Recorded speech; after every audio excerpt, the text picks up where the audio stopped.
Well, greetings, YouTube model people. How's it going? All right, coming at you here with a response video to a couple of great questions posed by Mark Batson, Hobby Dude 007.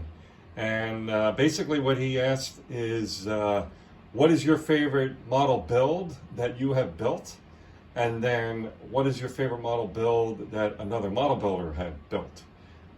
So we're going to get right into it. I would just say right at the top, picking a favorite build for either is not easy because I have a ton of model projects I've done. I build all different genres, so it's probably even a little more difficult to pick an absolute favorite. So I have many favorites, but we picked one out here. I'm pretty happy with the end result, and it pretty much surprised myself by how it actually ended up coming together. So with that being said, we're just going to take a short walk over here. And this model sits on display over here. Basically, some of you have seen this kit before, this build before, I should say. I've talked about it before on and off a few times through the years. And really, the interesting thing is I bought this, it's a resin kit at a model show, and it didn't include a hood, an engine, or a front grille, or these sides, okay? This hood and the grill are from the 40 sedan delivery kit, right? The one that's beige with basically dark brown fenders. I don't know if you've seen that box art before. And believe it or not, in order to get this to be a little bit dented and not looking so sharp, the sides are actually masking tape. It's not, it's not styrene. So that's what I saw, was that kit, resin kit. And I bought, once I first saw that, I knew exactly what I wanted to do with it. And I would say, you know what? It's not an exact replica by any stretch, but it's an inspired by project. And what it's inspired by is this actual bus that sits, well, it did sit. I don't think it's there anymore. Sat for many years in Anchorage, Alaska, middle of the woods. And again, it's not an exact replica, but it is inspired by, you can see the color scheme, you can see the yellow on the roof, right? All that good stuff.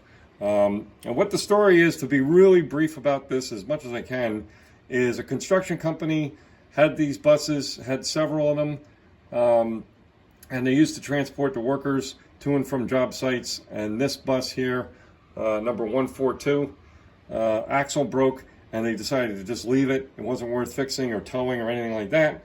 And the people had converted it into like a hunter's lodge or cabin kind of thing. And put a bed in there and some provisions and such, and the wood stove and all that. And what happened was there's a movie called Into the Wild by Sean Penn. Great movie, very good. And it's the story, pretty much basically inspired by a story of someone called named Christopher McCandless. And he was a college graduate at the time, and with honors, I believe, and didn't want anything to do with conventional life and going off, finding a career and all that. He pretty much took a car in the middle of nowhere, and his car, dumped it, and took money in his wallet and his credit cards and put it in a pile and just burned them all, and worked his way all the way across the country, different places, just living, off different jobs, odd jobs and such, a lot of blue collar work, and then decided to go to Alaska to try to live off the land. And he discovered this bus and he made it his own. And there he is right here, the actual person, Christopher McCandless himself. And sadly, he died there in Alaska. He ate supposedly poisonous berries that basically gave him a stomach illness that he pretty much died from. So this project actually, the inside is fully detailed. I have some pictures of it here before I buttoned it all up. I even have some video of it.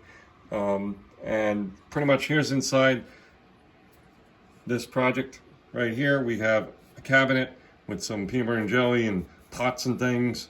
We have a barrel that was kind of converted into a wood stove, some extra firewood here. There's a mattress back here where he used to sleep.